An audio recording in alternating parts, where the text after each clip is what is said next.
Okay, our doors are opening. Oh, good morning, John. Oh, good morning. Good morning. I'll let a moment go by and let the doors get open, so to speak. Good morning, Robert. Hi, Patsy, Linda. It's good to see everybody. Hello, Anne. I'm probably going to miss somebody. This is always the funnest part for me is seeing who's getting on. It's like opening up my living room front door when I'm having a party. Well, we will go ahead and get started because we've got a lot of juicy stuff to cover. If I don't know you, my name is Candace Swick. I am the marketing director here at Westminster Village, and this is Village Chat. It's Tuesday morning, it's 10 a.m., and we are in the middle of last year. This was our highest attended series, and I thought that was interesting because I think I learned that this information is just hugely valuable. So we approached the ladies at SOS and asked if they would help us repeat this series and maybe add some additional things to it for those who didn't get to participate last year. So this morning we have kind of the mastermind behind this series. I've got Danielle with SOS Relocation Services. If you're not familiar with SOS, I think most people are. But if you're not familiar, they are our most trusted partner, I would say, when it comes to folks moving to the village. Everyone who moves to the village, we offer their services as just a part of coming. So they work with every new resident. They're very familiar with the village, but they don't also just work at the village. They do a lot of work all over the entire area, serving folks who are downsizing and moving and helping it be stress-free. So I am really excited, Danielle, to have you. She's joining us today from her home. She's got some things planned and some demonstrations planned. But this entire series over the next 2 weeks, we will have the guys from the estate sales and the auctions on. Isn't that right, Danielle? And that's thanks to Danielle. Those are the people that she trusts. So it's not just random people we pulled from the area. Danielle, why don't we just go ahead and jump right in so that we can allow people time to be able to ask questions if they have them towards the end. But can you just, for those who don't know, can you tell us a little bit about yourself and your company with Rita and how you got started? Yeah, absolutely. Thanks for joining in. Hope you have some coffee and tea and pen and paper because I'm going to give you some stuff that I'll hope you'll write down. Rita and I started SOS 11 years ago, and this came from an experience that we had previous to SOS where we worked in the not-for-profit service industry. And what we discovered is there were a lot of adult children or grandchildren of aging grandparents who were downsizing and moving, and what they would do is bring us their donations, so their home goods, small furniture items, things like that. By the time they arrived at our program, they were in tears. We were hugging them. They had no idea what they were in for. And so the more we talked to those individuals, because it was a regular thing, the more later we thought, that's a group that we can help. We didn't quite have it put together, but we knew that there was a need for this kind of service. So we devised a business plan, and then we learned about our National Association of Senior Move Managers. So we joined, we went to meetings, we took the trainings, we became certified relocation specialists, and that was a game changer. And so the crew that we have that work with us go through the same training. I'm happy to say that our crew, they join us, they never leave. Martha, who is our lead move manager, has been with us for 8 years. Kane, who is our lead mover, has been with us for just a couple years, but he absolutely loves the work and our clients just adore him. So we have the best team ever, and they're in it to win it. They're here for the long term. So that's really how we got started. That was 11 years ago. And I can say now, looking back, that during that time, we've never done the same move twice. So if we do on average 2 moves a week, the logistics are the same. We're getting from point A to point B, but every client's circumstances are different. So, we pivot, we adjust, we learn, we listen. Um, One of the things, not just the circumstances, maybe there's been a loved one who recently passed, maybe they're excited about moving, maybe they are being encouraged by their children to move, so in that way, the circumstances are always different. Another thing that we know to be true is there's so much emotion. So it could be grief, could be sadness, a feeling of loss. It could be excitement. Some people are ready to let go of the yard and the maintenance and all of those things that come with home ownership. And, I want to travel. So I'm going to move into one of the hybrids or one of the cottages and call security. I'm going to be gone for 2 weeks. So keep an eye out on my place. So, that's an exciting thing. We don't necessarily have to look at that next move as our last move with dread and a sense of loss. But a lot of people go into it initially with those things in mind.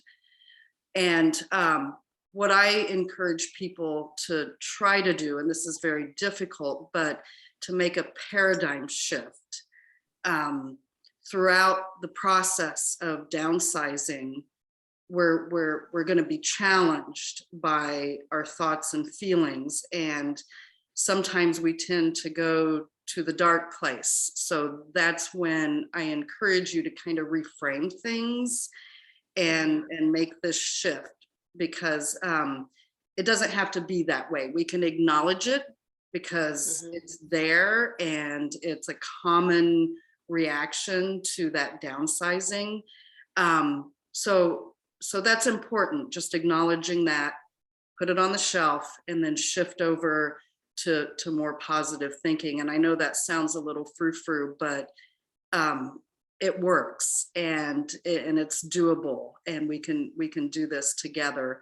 So I'm gonna just dive right into some things that I know for sure that we've learned over the last 11 years. I want to mention, first of all, as a move manager, we are not movers, although we do move people.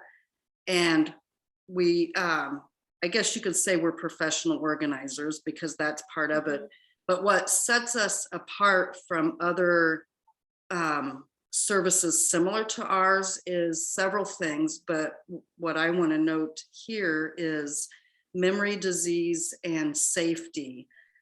Whenever we go into a home and we're working with clients and our staff are on site, those are two things that are forefront. So you're the boss. This is your move, and we're just there to offer support and guidance and expertise.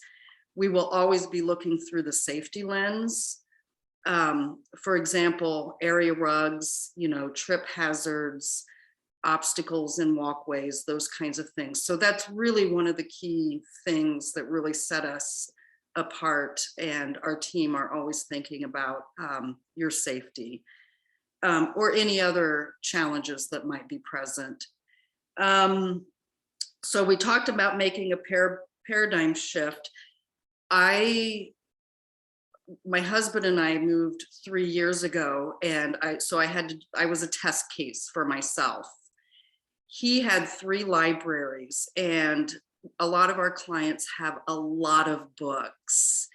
They are Purdue professors, or they just have a lot of books. So I read a lot, but I was reading about some challenges with downsizing, and something I remember was separating your books into strangers, friends, and family. So when you're going through your library and your shelves, one way to look at it is, your strangers can go. So we're going to donate those. your friends, your good friends can stay, your family we're going to keep. And of course, this all depends on how much room you have in your new home. And maybe you don't know that yet, but peeling off a first layer is always very challenging. So I worked with my husband on this, and it worked. That approach, the stranger friends or family approach, that did work. But that was a tough one. That's a tough category. I've never met a book lover that didn't struggle with purging their books. Another thing that a lot of people struggle with is everybody has a set of china or multiple sets of china. And we may have kids and grandkids that we've talked to them about the china, and they're like, we don't really want. So, getting them to take anything is a challenge, let alone a set of beautiful dishes. I have a softness for china, but I resist collecting. And what about breaking up the set? So if you have a couple granddaughters, if it's a 6-piece set of china, they may be more willing to take something that not just takes up less space, but because a whole set of china is going to take up a whole cabinet. So something to consider is, if it comes as a set, maybe it will be more received by those that we love if it's not the whole set. So just break it up a little bit, share it amongst several people in the family. That's a little more digestible on the receiving end. Another thing young people like to do is paint furniture. So if we have grandma's pie safe or dresser, and it's in that natural oak color, your granddaughter or your daughter may want to paint it blue. And if you're okay with that, to keep it in the family, it might just be an adjustment, because we've had a few people say that would be sinful to put paint on a beautiful piece of wood. But sometimes we just have to make those shifts and adjustments. It's hard to get our kids or grandkids to take anything, but it's important to have the conversation when we start peeling away the layers. I'm kind of jumping ahead a little bit. Actually, I'm going to pause right there. So documents, we have boxes and boxes of paper that go back years. There's better ways to store that as opposed to hauling all of the boxes to your new home. And if you want more information about that, I'm happy to share. And at the end of this session, I'll give you our email address, because there's some other things that I'll ask you to email me that I can share with you. A year ago, I'm still talking about some of the things that we can do in preparation. My husband's father, my father-in-law, is 104 years old. And I recommended to him this thing called Storyworth. And so it's a book, and you email, and you can do this yourself, questions about your life. So you get one question every week, and it's about your history or your family or your life experiences. And he just gobbled that up. And after the year, we printed his book, and we ordered it. And I wish I had a copy, but the front of it is a picture of my father-in-law playing table tennis in World War II. And it's the neatest thing. And we started out with 4 copies. We ended up making 20 copies because all the grandkids wanted one. And it's just a really, really neat visual tool to capture your history, your experiences, and to share that with the kids. And I just wanted to remember to throw that in there, because I just find it really neat. It's called Storyworth. So to move on, and this is where you might want to jot some things down. when you get ready to do your downsizing, you're probably looking at your whole entire home and you're feeling overwhelmed. And having a place to start is the most important thing. So this is my recommendation. We need to break this down into bite-sized pieces. So if you know where you're moving to, that's helpful. But if you don't yet, that's okay too, because you can still do this. I'm going to go into the bedroom and I'm going to make an inventory of all the things that I know for sure are going to move with me. Some of the obvious things are the bed, the dresser, the big stuff that I know I need to take. So you're going to have a for sure category. You're going to have a maybe, and then you're going to have a this is not going category. And if you do that room for room, room by room, and maybe you even color code things to help with a visual. We all do things in a different way that, if we're visual, then that works for me. So the things in the category that we know for sure are not going, those are the things that we're going to go back and we're going to address those. So perhaps you bring your kids or grandkids into the conversation and you say, I can't take these chests that I brought back from China. Do you want these? It's pretty amazing what they'll share with us, our kids or grandkids, when we ask. When my husband and I moved, I had a set of canisters that my mom had left at my house. She didn't tell me the story behind it, but when I asked her about it, she shared with me that they were her grandparents. So they were my great-great-grandparents, and they're kind of retro, they're really neat. But, sharing that information, I knew I was keeping those canisters for sure after that. So talking to the kids about these different things is really important. Just getting that dialogue started. So reducing the possessions, we're going to talk to the kids, and for the things that they are going to pass on and that we know we're not going to bring with us, you're going to hear from the estate sale James Post from Hunt and Gather, as well as Patrick Marley from Schoolhouse Auctions. We work with both of them at the end of the day, and you're going to hear more from them obviously in the next 2 weeks, but the approach is different. They're either going to come in your house or they're going to haul things away. Estate sale, the end goal is the same, right? We want things to go away, and sometimes it's easier to peel away the layers. So maybe Patrick comes to your home, he takes the load away, prepares it for auction, and then you do some more purging. Sometimes that's easier than collecting it all for 1 or 2 big loads at the very end. So if you really kind of want to see progress being made, that's one approach that you could take. If you're wondering about value, and this is kind of a challenge, perhaps you have a collection of trains or other things. We want to know before we send it off, does this have any value to it? And that might sway your decision whether to keep or encourage one of your kids to take. We've worked with Everything But the House, ebth.com, and you can look at past auctions for similar items to what you have to see how much things have sold for. They're all over the country.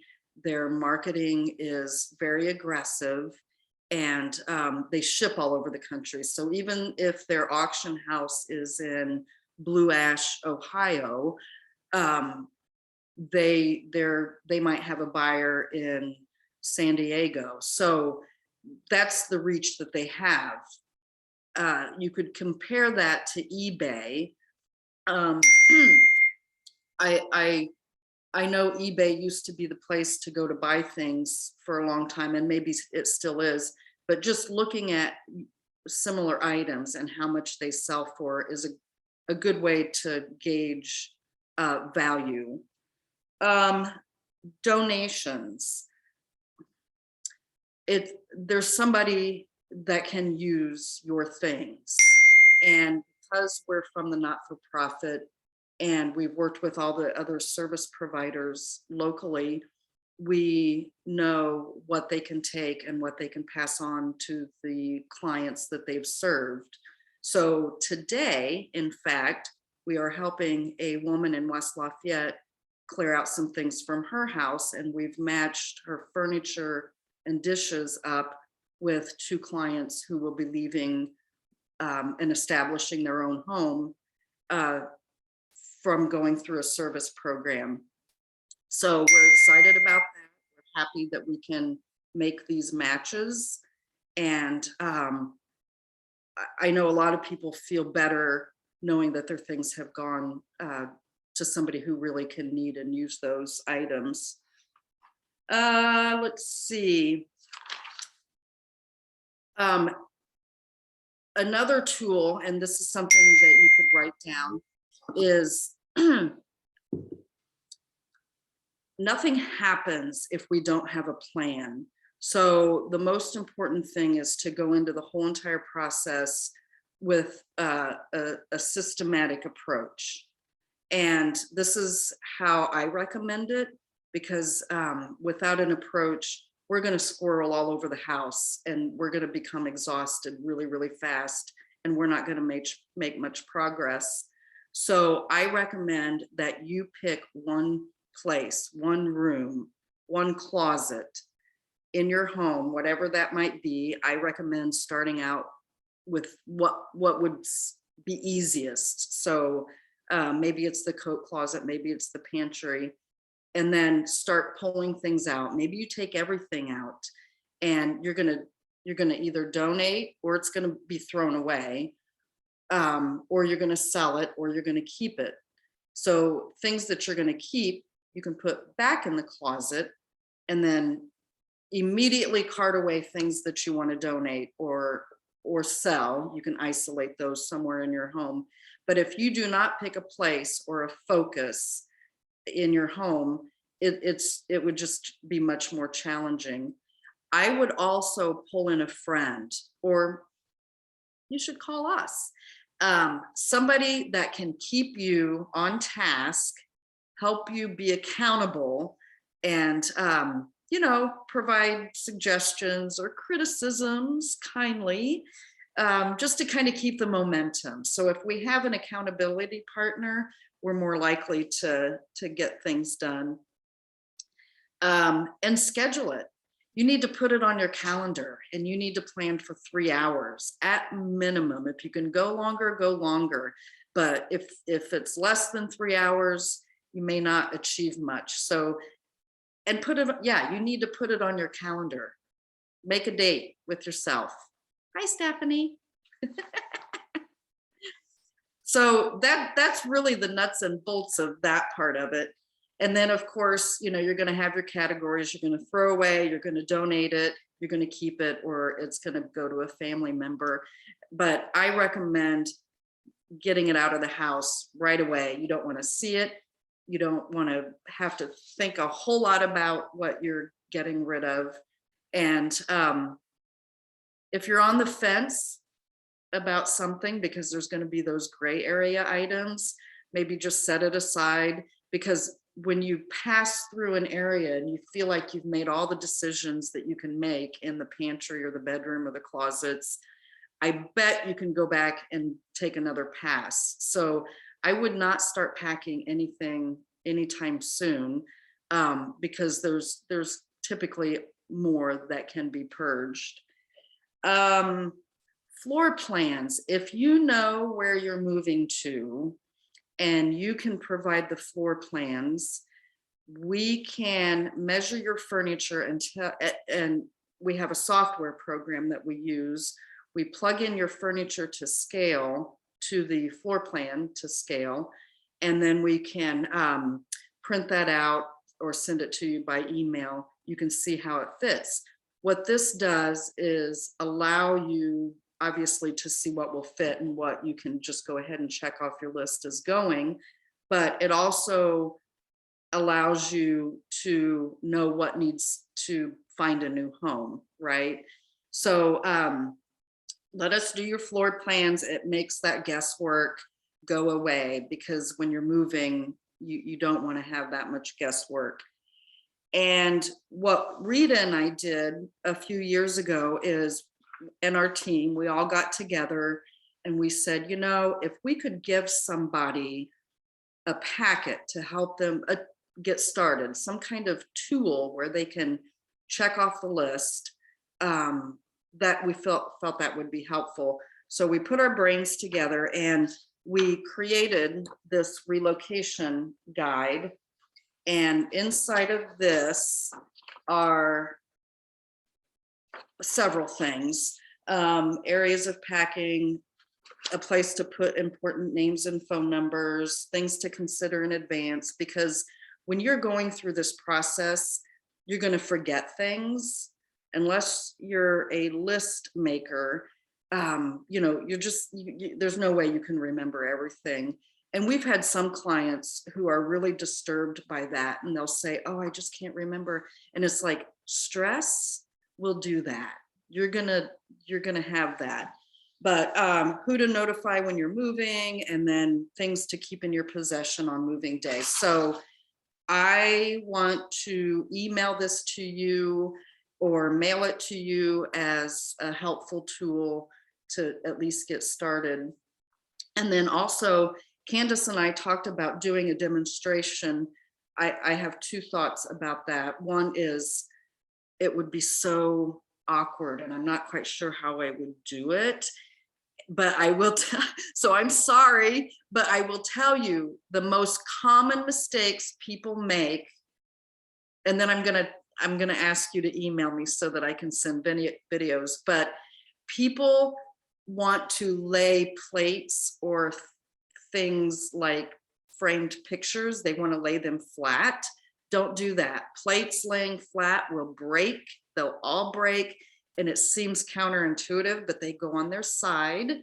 So whenever we're packing a kitchen, we pack, you know, paper in between every single plate, but then they go on their side. The same thing with glasses or wine glasses, any kind of glass. They need to be standing up. Small boxes are for books, because if you use medium boxes, you'll tear your back up trying to lift. Don't ever, you know, so gauge what you're packing to be appropriate to the box that you're using, so you don't have trouble later on when you go, oh, I overfilled that box. We use towels, because you're going to need your towels wherever you're moving to pad things, you know, like lamps, and, you know, just use them for packing because you're moving those. But when we sometimes do refresher courses or bring somebody new onto the team, we use the same videos for packing training. And I thought it would be more helpful to email those links to you and let you watch those at your leisure, rather than me awkwardly try to do a demonstration, because it takes up a lot of room. When you're packing, you need your supplies, and I wasn't quite sure how that was going to play out. So if you email me, I'll send you the videos as well as a PDF that you can print out of this relocation guide. And we do free assessments. So we have clients who are who just want to talk things through. And so we'll go to their home, we'll walk through with them, make suggestions, and that sort of thing. It is overwhelming. We are here to help. So I want you to call on us and do it before you have a crisis, because it's hard to dig out of that.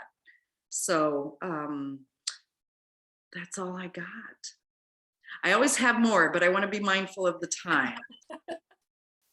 It was so good, Danielle. It was so good. There were so many things you touched on that we've talked about, and I love the video idea. So if you have questions, go ahead. I see a question already put in, but before we get to that, I will share. So John, I'm going to answer that question right now. when I send out the recording, as I always do, of the village chats for you, I will include Danielle and Rita's email to their company.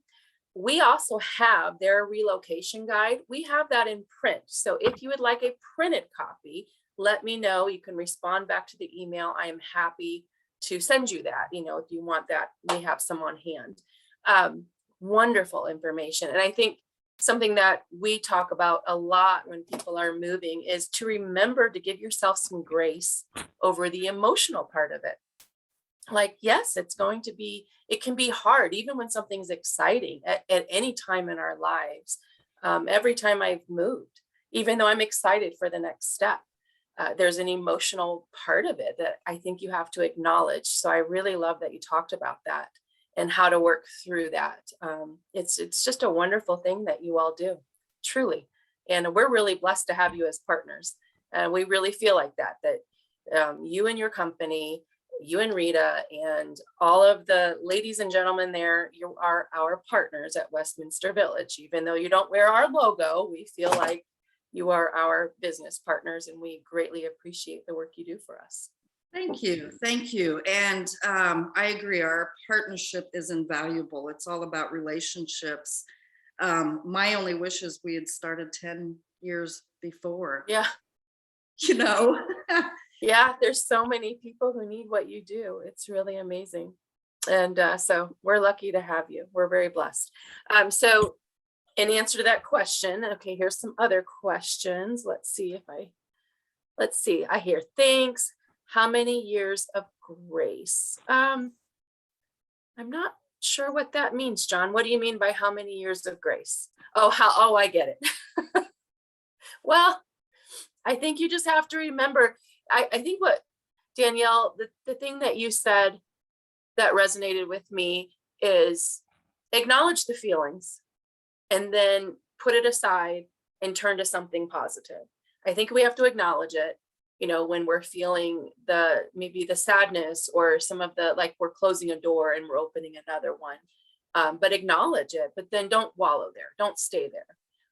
Turn to the positive. What are you excited about in the new step? What is that? What are the benefits of the new step, and focus on that. So, but I think you do got to keep on with the grace to yourself. That was a good comment, John.